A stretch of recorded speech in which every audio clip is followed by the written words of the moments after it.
Hello, LMS. This is LMS Cast TV. We're back here again with Middle School 101, Internet and Technology Safety. I'm Mindy Molaski. I'm here with Christine Bob, Elizabeth Garini, and John Eric Stamatellos. And we are on to tip number two about our Internet and Technology Safety. And it says, if applicable, create an internet safety contract that speaks to acceptable usage and reporting. So we have a sample for you of what that looks like.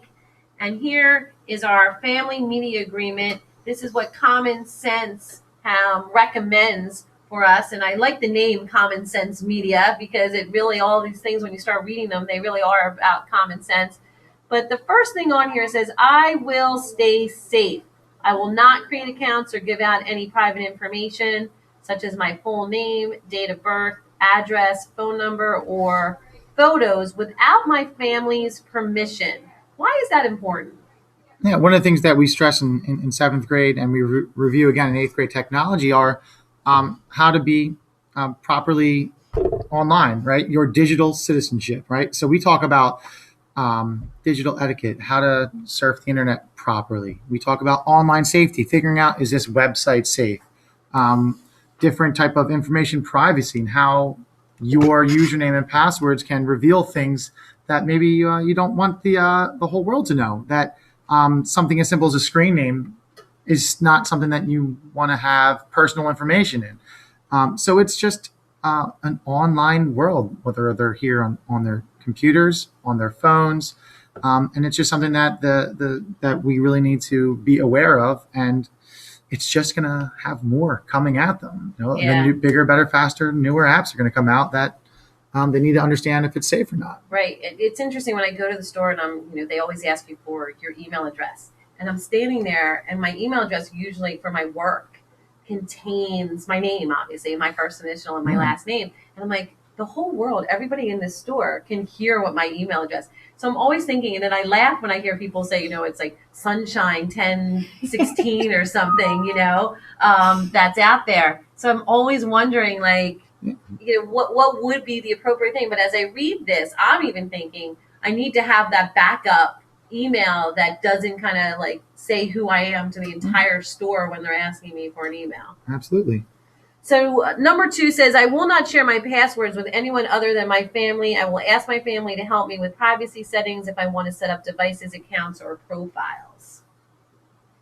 What can we say about that one? The password one, I think that's very important. This is something that we constantly tell our students here at the middle school, is not to give it out to anyone. Even your best friend in the whole entire world shouldn't have access to your passwords. The only people that should have access to your passwords are your parents. That's it, because they should be able to access your Instagram, Facebook, and those things to make sure that you're being safe. So that's a big thing that we constantly stress with our kids. It's hard because we even tell them not to share lockers. Right. Don't share your gym locker. Don't share your locker combination. And we know there's kids that are always doing that. But this one's really important because you don't want somebody taking, today we're friends, tomorrow we're not, or 2 hours later we're not. And because we're angry and we kind of live in the moment as middle schoolers, if somebody knows your passwords, they can go on as you. They can do something that's inappropriate. So it's really important. And it's a hard one to understand because, it's my bestie. They would never do anything to me, and they don't get that part. And I think it's also something that's how many username and passwords do they have? Yes. And it's just going to get more. And honestly, right now, if they forget their username and password to log onto their computer, we can fix that. But if they lose their passwords in the future for their bank accounts, their credit cards that eventually they'll have, absolutely, it's just a practice now, and kind of stays consistent now, so that it's just part of what they do. Yeah. And so that goes with anyone makes me feel pressured or uncomfortable or acts inappropriately towards me online, I'll stop talking to that person and will tell a friend, a family member that I trust about it. So crucial, as we always talk about, predators, or we just talk about people and behavior online, that etiquette piece online. I think it's never too late to report something, and I think sometimes our students are scared to report it because of what they've done, but we'd much rather have the conversation of what was right and what was wrong than to see them get hurt or be in another dangerous situation. If it has to be a learning lesson, an example, then that's what it has to be. We'd like it if they would just be honest and report it, though. Yeah. So think first is this second section of this contract. And again, as we know with middle schoolers, we usually think first is not what's usually happening in their minds. And today in our assembly on digital responsibility, we heard, about that digital consciousness and to stop and think before you do something. But this one says, the first one, I will not bully, humiliate, or upset anyone online or with my phone, whether through sharing photos, videos, or screenshots, spreading rumors or gossip, or setting up fake profiles. I will stand up to those who do. And we see this, unfortunately, too much in middle school with our HIV reporting. It usually starts with something online through some kind of chat, messaging, and those types of things. Yeah, I think that it's important to stop and ask before you post anything, will this hurt anyone? Who will see this? And even if the intention is not there can still be pain from a post or a picture or whatever it is. So just take 1 second to ask, who will this hurt? Yeah, the whole thing first lines up with what they've been listening to with their public and permanent for the last, some of them 8th graders, and since 5 years or since fifth grade. They've been listening. So they sit there and they go, and I think the whole think first section really focuses on that. Hey, if it's okay, then you should be able to say, Mom and Dad, here's my phone. Go ahead, look through it. Here's my username and password for all of these things. Look at my history, because what I'm doing is public and permanent, and I'm okay with this right here. So it's it's something that